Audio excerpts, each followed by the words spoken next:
Bonjour, aujourd'hui on va voir ensemble ce que c'est qu'une nouvelle. Le plan de notre diapositive ou bien de notre vidéo est premièrement la définition de la nouvelle, deuxièmement voir les caractéristiques de la nouvelle, troisièmement les types de nouvelles, quatrièmement la structure narrative dans une nouvelle et dernièrement le schéma narratif. 1. Définition. Donc la nouvelle est un récit court qui présente des faits réels ou imaginaires, c'est-à-dire la nouvelle est un récit court par rapport au roman. Donc, les événements qui vont se dérouler dans cette nouvelle peuvent être réels ou imaginaires. 2. Les caractéristiques de la nouvelle. La nouvelle est un récit qui s'organise autour d'un seul événement et son dénouement est assez rapide et inattendu. L'action se déroule dans un temps bref et un espace précis.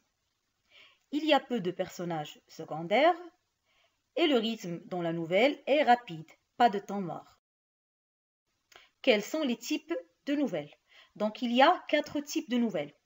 Il y a la nouvelle réaliste, la nouvelle policière, la nouvelle fantastique et la nouvelle de science-fiction.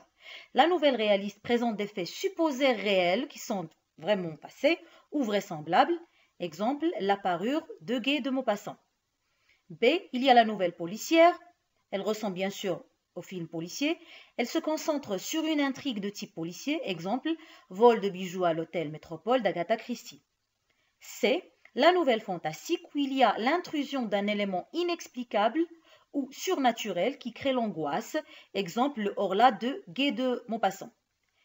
Et D. La nouvelle de science-fiction qui se focalise sur le futur, les robots et le progrès technologique, exemple, Chronique martienne de Ray Bradbury.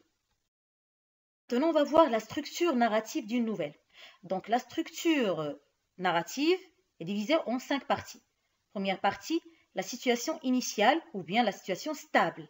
Donc, c'est la partie où il s'agit de la présentation des lieux, du moment où se passe le récit et bien sûr des personnages. On peut avoir bien sûr quelques descriptions. B, l'élément perturbateur ou bien on l'appelle l'événement inattendu, c'est-à-dire le moment où l'état initial est modifié. C, les événements ou bien les péripéties. C'est l'ensemble bien sûr des actions que vont connaître les personnages. D, la résolution, c'est le moment où les événements se terminent. Soit le personnage ou bien les personnages ont trouvé la solution, qu'elle soit positive ou négative, du problème rencontré dans l'événement ou bien l'élément perturbateur. Dernière étape, c'est la situation finale, c'est l'état dans lequel se trouvent les personnages à la fin du récit, c'est un retour à la stabilité. Donc là, nous avons un schéma narratif plus détaillé, donc sous forme de carte mentale. Donc nous avons la situation initiale où nous avons un état de stabilité au début de l'histoire. Il y a des informations sur le lieu ou les lieux où on est, quels sont les personnages de l'histoire, etc. Ensuite, il y a l'élément perturbateur. C'est l'événement qui rend la situation instable.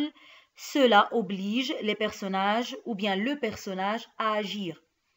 Les péripéties, bien sûr, sont les différentes aventures des héros ou bien du personnage principal. Après, il y a l'élément de résolution, c'est-à-dire le dénouement. C'est la dernière action de l'histoire qui amène à la situation finale.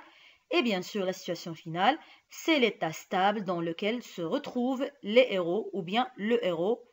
Exemple, ils vécurent heureux pour toujours. Merci à tous.